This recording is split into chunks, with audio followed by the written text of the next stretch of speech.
नमस्कार प्रिय बंधुगण, एक अत्यंत गुरुत्वपूर्ण वीडियो सहित मु प्रकाश जगदेव आपण मानक सहित। दर्शक बंधु, आज टॉपिक टी बहुत दमदार टॉपिक अटे, तो निवेदन करी आपण मानक शेष पर्यंत एक टॉपिक को देखंतु एवं निज भितर सुधार आणतु।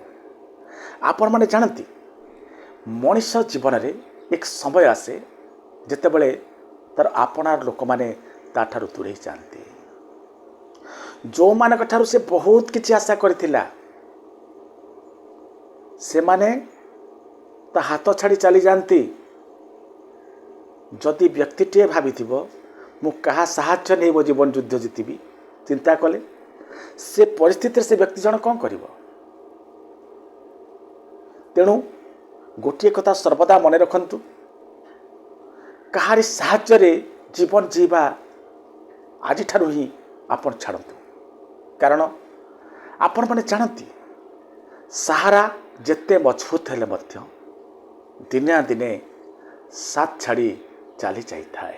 तेणु आपण माने समस्त को एकोटिया जीवन जीवाक पड़िबो, निज दम रे बंचिबाक पड़िबो, निज दम रे जीवन युद्ध लड़िबाक पड़िबो। कहारी अपेक्षार जदि आपण रहिबे केही आसीबो मते साहाय्य करिवो, आपण लक्ष्य रहिबो केही आसुछि ना नाही, आपण जीवन युद्ध कोन लड़िबे। जीवन युद्ध लड़िला बेले आपनकर फोकस रहिबा कथा कोठी, आपनकर जीवन युद्ध उपरे। से समय आपण कोन करथि अनै रहितांती कि आसीबो कि मते साहाय्य करिवे कि, एई अनौ अनौ आपण जीवन युद्ध को केतेबेले जे हारि जानती ता आपण जानि पारंती नाही। आ जानती जे सहारा अपेक्षा रहिला, जे सब बेले निर्भरशील हला, ता जीवन संपूर्ण रूपे बेकार हला। से जीवन रे किछि करि परिबो नाही। जदि सहारा आपण चाहिए ना, ये दुनिया जानि नब आपण जने होचंती कमजोर व्यक्ति, आपण जने होचंती दुर्बल व्यक्ति। आ दुर्बल लोक को ये दुनिया के साथ दिए नहीं, दुर्बल लोक को ये दुनिया अणदेख करे। तेणु सब बेले चिंता करंतु, चेष्टा करंतु जे मु का सहारा नुह निज दम रे जीवा शिखिबी। आपण माने गोटे जिनस जानती ये दुनिया रे आपण सम्मान पाइबा पई हेले, मनुष्य परी मनुष्यटी होई बंचिबा को हेले आपण को तीनोटी आसेट्स जा दरकार। एक होची पैसा, द्वितीयटी होची आपणकर अचीवमेंट बा सफलता, तृतीयटी होची सम्मान। ये तीनोटी जिनस निश्चित शक्ति मध्य आपणकर दरकार। ये चारोटी जिनस यदि आपण पाखु आसीगला ना, दुनिया आपन को सलाम करिवो।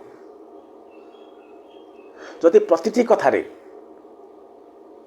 आपण जहाँ करूचंती भाविबाकू लागिबे जे लोक कौन कहिबे। जदि आपण प्रतिटी कथारे जहाँ काम करूचंती सबले भाबंती जे मु जो कर्म करूची ता द्वारा अन्य मानक मु खुशी करै परछु, तो जदि अन्य मानक राय को अपेक्षा करी आपण कर्म करती जीवन में केबे सफल हो पारिबा नहीं। कहा राय पाई नुह, निज पाई निजे कर्म करंतु, निज जीवन को ठीक जीवा पाई आपण कर्म करि चलंतु, निज दम रे सफलता पांतु।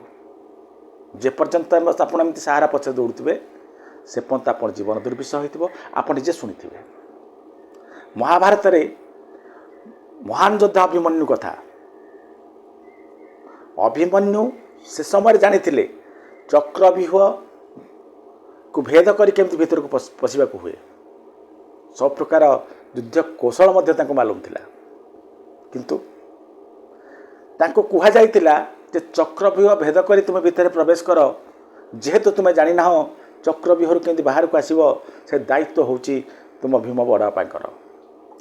भीम बड़ापा जीवे जेमती होना कहीं तुमको से चक्रव्यूह भितर नहीं कि बाहर को चली आसवे। बिचरा गले भितर किए युद्ध करने चलीगले अभिमन्यु। युद्ध जमती युद्ध कले ताहे दुनिया देखिला। आज पर्यंत मध्य ताका वीरत्वर गाथा समस्ते गाँती, आमे भी शुणिचंती। किंतु जेहेतु से पर उपर निर्भर करथिले ଯେ ଭୀମ ବଡ଼ବାପା ଆସିବେ ମୋତେ ଉଦ୍ଧାର କରି ଆଣିବେ, ପ୍ରକୃତରେ ତାହା ବାସ୍ତବିକ ପକ୍ଷରେ ଘଟିଲା ନାହିଁ। ସପ୍ତରତି ମିଶିକି ତାଙ୍କ ଜୀବନକୁ ନେଉଛନ୍ତି, ସେ ଅପେକ୍ଷା କରିଛନ୍ତି ବଡ଼ବାପା ଆସିବେ ମୋତେ ଉଦ୍ଧାର କରିବେ, ସେ ସମୟ ଆସିଲା ନାହିଁ। ଶେଷରେ ଅଭିମନ୍ୟୁକୁ ମୃତ୍ୟୁବରଣ କରିବାକୁ ପଡ଼ିଲା। ଦର୍ଶକ ବନ୍ଧୁ, ଯଦି କାହା ଉପରେ ନିର୍ଭର କରନ୍ତି ନା, ପରିସ୍ଥିତି ଏଇଆ ହିଁ ହେବ। ତେଣୁ ନିବେଦନ କରିବି ଆପଣମାନେ ସମସ୍ତେ, ଯାହା ହେଇଯାଉ ନା କାହିଁକି ଆତ୍ମନିର୍ଭରଶୀଳ ବନନ୍ତୁ, ନିଜକୁ ମଣିଷ ପରି ମଣିଷଟିଏ ଗଢ଼ି ଚଳନ୍ତୁ। ତେଣୁ କ'ଣ କଲେ ଆପଣ ମଣିଷ ପରି ମଣିଷଟିଏ ବନିପାରିବେ, ନିଜକୁ ଆତ୍ମନିର୍ଭରଶୀଳ ବନେଇ ପାରିବେ, ସେ ଉପରେ ମୁଁ ଆଲୋକପାତ କରୁଛି। ଯଦି ଏଇ ନିୟମ ଗୁଡ଼ିକୁ ଆପଣ ମାନିଲେ ନିଶ୍ଚିତ ଭାବରେ ଆପଣ ନିର୍ଭରଶୀଳ ବନିବେ।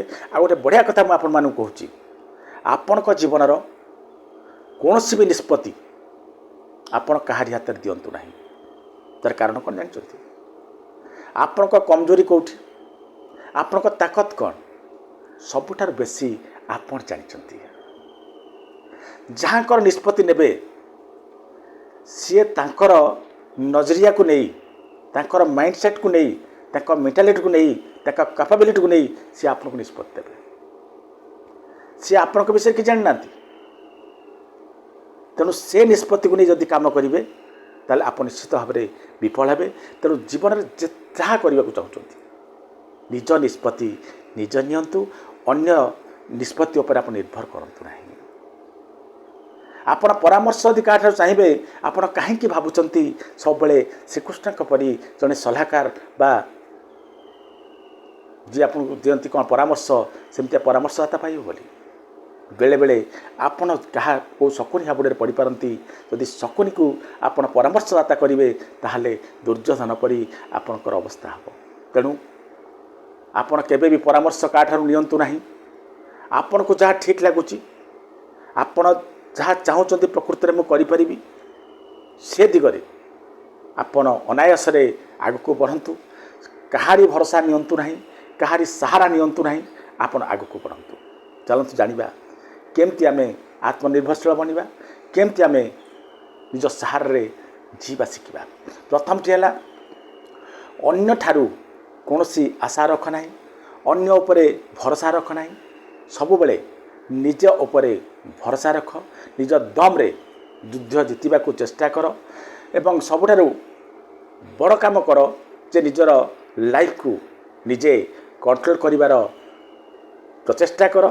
ନିଜ ଜୀବନର ରାସ୍ତାକୁ ଆପଣ ନିଜେ ତିଆରି କରନ୍ତୁ, କାରଣ ସେଇ ରାସ୍ତାରେ ଆପଣଙ୍କୁ ହିଁ ଚାଲିବାକୁ ପଡ଼ିବ, ଯେଉଁ ରାସ୍ତା ଆପଣ ତୈୟାର କରିବେ। ଅନ୍ୟ ବତେଇଥିବା ରାସ୍ତାରେ ଆପଣ ଗଲେ ଆତ୍ମବିଶ୍ୱାସ ଭାଙ୍ଗିବ। ତେଣୁ ଏକଥାକୁ ମନେ ରଖନ୍ତୁ।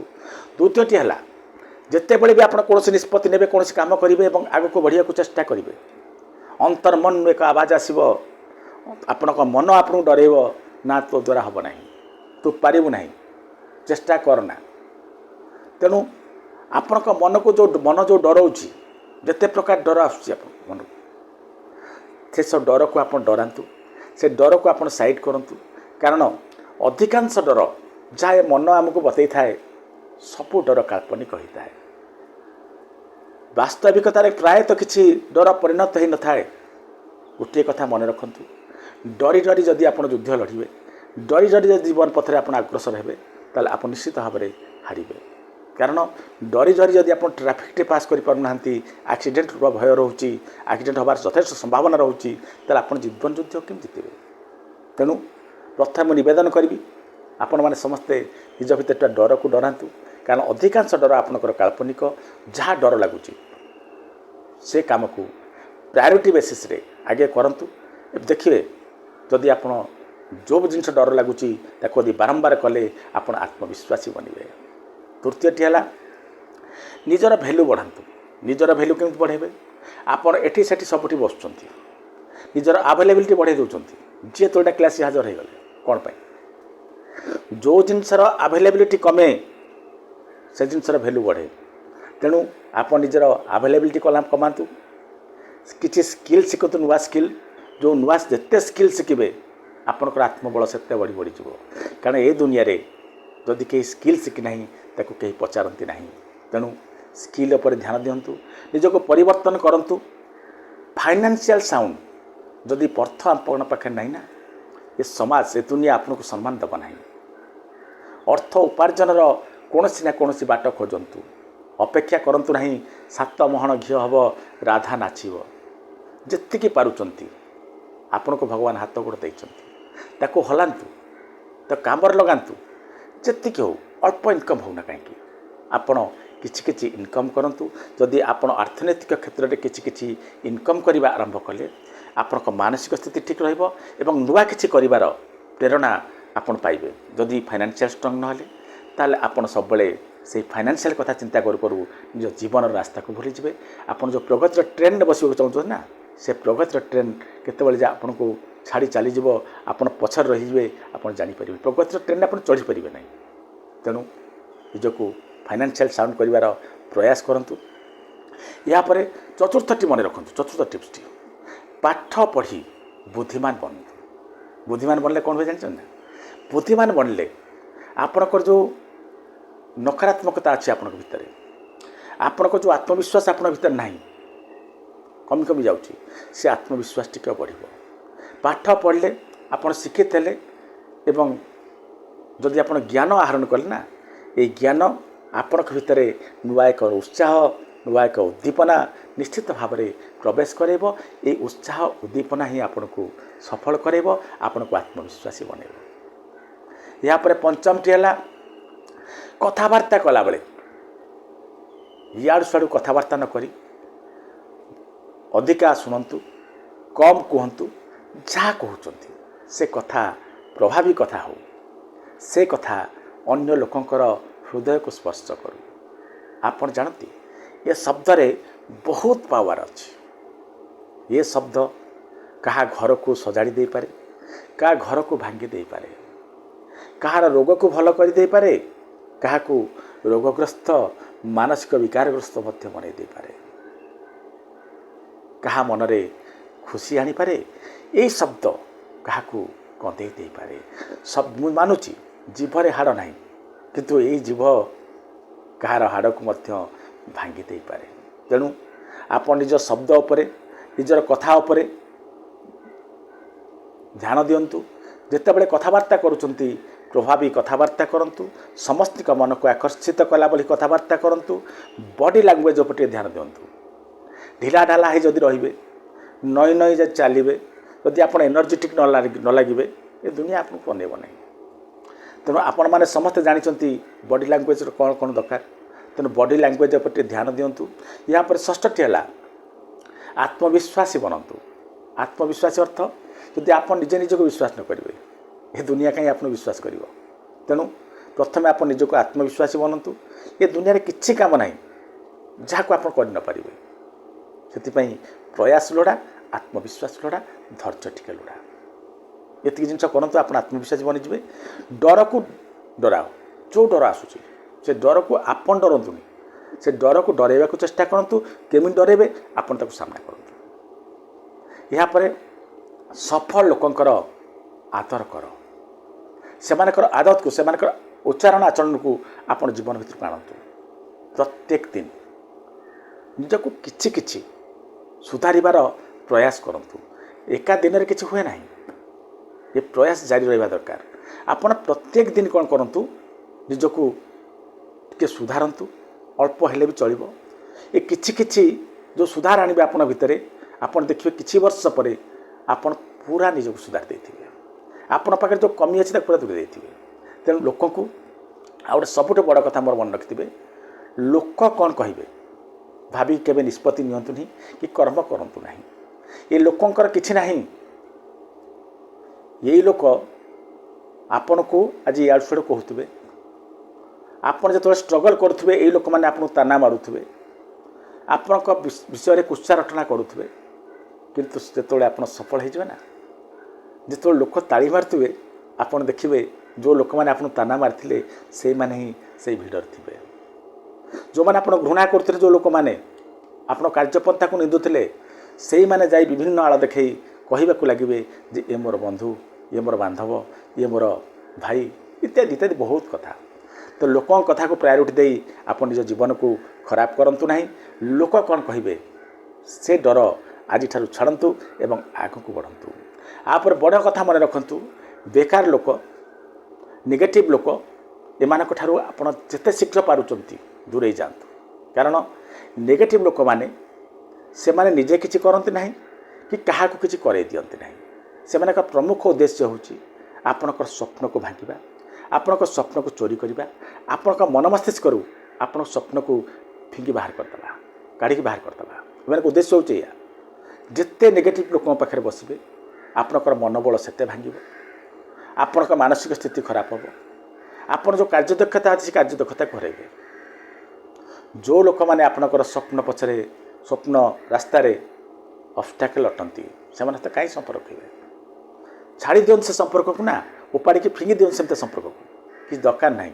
ନେଗେଟିଭ୍ ଲୋକମାନଙ୍କ ପାଖରୁ ନିଜକୁ ଦୂରାନ୍ତୁ। ସବୁବେଳେ ପଜିଟିଭ୍ ଲୋକଙ୍କ ସହିତ ଆପଣ ଯୋଡ଼ି ହୁଅନ୍ତୁ। ଏବଂ ତାପରେ ସବୁଠାରୁ ବଡ଼ କଥା ମନେ ରଖନ୍ତୁ, ଲୋକଙ୍କ କଥାକୁ, ଛୋଟ ଛୋଟ ଘଟଣାକୁ ଆପଣ ଇଗ୍ନୋର କରିବା ଶିଖନ୍ତୁ। ସେ ଜିନିଷକୁ ଯଦି ଧରିକି ବସିବେ ଆପଣ ସଫଳତା କ୍ଷେତ୍ରରେ ଆଗକୁ ଯାଇପାରିବେ ନାହିଁ। ଇଗ୍ନୋର କରିବା ଶିଖନ୍ତୁ। ତାପରେ ପଜିଟିଭିଟି ଆପଣଙ୍କ ଭିତରେ ସବୁବେଳେ ରହୁ। ଆପଣ ଯେତେବେଳେ ଜୀବନ ଯୁଦ୍ଧରେ ଆଗକୁ ବଢ଼ୁଥିବେ ଦେଖିବେ ମନର କାମ ହେଲା ସବୁବେଳେ ନେଗେଟିଭ୍ କଥା କହିବା। ଯାହା ଆପଣ ଭଲ କରିବେ ଚିତ୍କାର କରି କହିବ ନା ଏଟା ହେବନି। ଆପଣଙ୍କୁ ନେଗେଟିଭ୍ କରିବା ହେଉଛି ଆପଣଙ୍କ ମନର ଲକ୍ଷ୍ୟ। ତେଣୁ ସେ ନେଗେଟିଭିଟିଟାକୁ ପ୍ରତ୍ୟେକ କ୍ଷେତ୍ରରେ ଆପଣ ଚେଷ୍ଟା କରନ୍ତୁ ପଜିଟିଭିଟିରେ ପରିଣତ କରିବା ପାଇଁ। ଯଦି ପଜିଟିଭିଟି ଆପଣ ପାଖକୁ ଆସିଗଲା ନା, ଏ ଦୁନିଆ ଆପଣଙ୍କୁ ସଲାମ ଟେକିବ, ଆପଣ ସଫଳ ହେବେ। ଏହାପରେ ସପ୍ତମଟି ହେଲା ଅନୁଶାସନକୁ ହତିଆର ବନାନ୍ତୁ। ଅନୁଶାସନ ହେଉଛି କ'ଣ? ତ ଆପଣଙ୍କ ନିହାତି ଆବଶ୍ୟକ ଜିନିଷକୁ ଆପଣ ଲିଷ୍ଟ ବନାନ୍ତୁ। ଯାହା କରିବା ଉଚିତ ତାର ଏକ ଲିଷ୍ଟ ବନାନ୍ତୁ। ପୃଥିବୀ ପ୍ରଳୟ ହେଲେ ମଧ୍ୟ ଆପଣ ସେ କାମକୁ କରିକି ଦେଖାନ୍ତୁ। ଅନୁଶାସନ କ'ଣ କରେ ଜାଣିଛନ୍ତି ନା? ଅନୁଶାସନ ଏଇଆ କରେ, ଯେତେବେଳେ ଆପଣ କାମ ମନ ନାହିଁ, ଯେତେବେଳେ ଆପଣଙ୍କ ଇଚ୍ଛା ନାହିଁ, ତା ସତ୍ତ୍ୱେ ମଧ୍ୟ ଆପଣଙ୍କୁ କାମରେ ଲଗାଏ। ଆପଣ ପ୍ରେରିତ କରେ, ନା ତୋର କାମ କରିବା ଦରକାର, ତୁ କାମ କର। ଯଦି ଆପଣଙ୍କ ପାଖରେ ଅନୁଶାସନ ଟିକକ ନାହିଁ ନା, ଯେତେ ମୋଟିଭେଟେଡ଼ ହେଲେ କ'ଣ ହେବ? କେଉଁଠି ମୋଟିଭେସନ୍ ପାଇଲେ କାମ ଆରମ୍ଭ କରିଦେଲେ ମନ କହିଲାନି, ପୁଣି କାମ ମୋଟିଭେସନ୍ ସରିଗଲା, କାମ ବନ୍ଦ। ଯଦି ଅନୁଶାସନ ଆପଣଙ୍କ ପାଖରେ ଥିବ ନା, ଇଚ୍ଛା ନାହିଁ, ମନ ନାହିଁ, ଦେହ ଭଲ ଲାଗୁନି, ତାପରେ ବି ଆପଣ କାମ କରିବେ। ମୋତେ କୁହନ୍ତୁ, ଯଦି ଅନୁଶାସନ ଭିତରେ ରହିବେ ଆପଣ, ଆପଣଙ୍କ ପ୍ରଗତିକୁ ରୋକିବ କିଏ? ତେଣୁ ଅନୁଶାସିତ ହେବାର ପ୍ରୟାସ କରନ୍ତୁ। ତାପରେ ଅଷ୍ଟମ କଥାଟି ମନେ ରଖନ୍ତୁ, ଯାହା ଅନେକ ଲୋକଙ୍କ ଜୀବନକୁ ନଷ୍ଟ କରିଦେଇଛି ତାହା ହେଉଛି କ'ଣ ଜାଣିଛନ୍ତି ନା? ଟାଲମଟୋଳ ନୀତି, ପ୍ରୋକ୍ରାଷ୍ଟିନେସନ୍।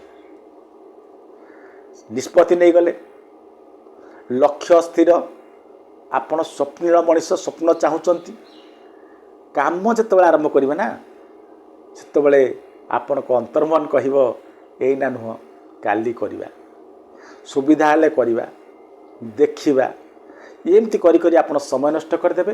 ଯେତେବେଳେ ଆପଣ କାମ କରିବାକୁ ବାହାରିବେ ସେତେବେଳେ ସ୍ୱପ୍ନ, ଯେଉଁ ଆଶା ଥିଲା, ଯେଉଁ ଉତ୍ସାହ ଥିଲା ସ୍ୱପ୍ନ ପାଇବା ପାଇଁ, ସେ ଉତ୍ସାହ ଜିରୋ ହୋଇଯାଇଥିବ, ଅତ ଆପଣ କାମ କରିପାରିବେ ନାହିଁ।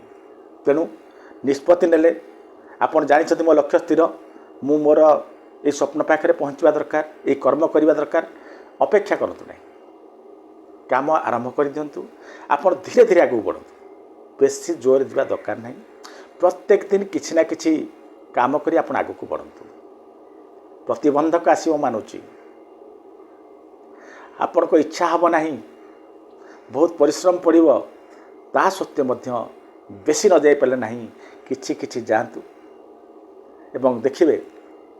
ଆପଣ ସେ ପ୍ରୋଭର୍ବ ଶୁଣିଥିବେ, slow and study wins the race. ସେଇ ଜିନିଷକୁ ଆପଣାନ୍ତୁ।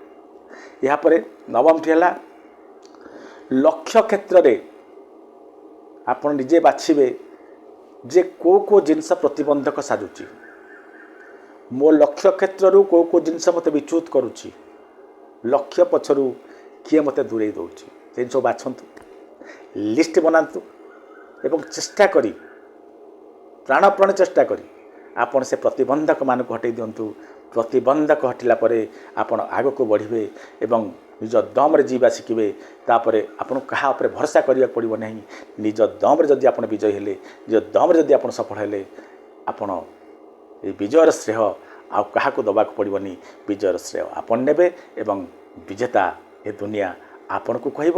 ଆପଣ ସଫଳ ହେବେ ଏ ଦୁନିଆକୁ ମଧ୍ୟ ଦେଖାଇ ଦେବେ ଯେ ସଫଳତା କେମିତି ମିଳେ।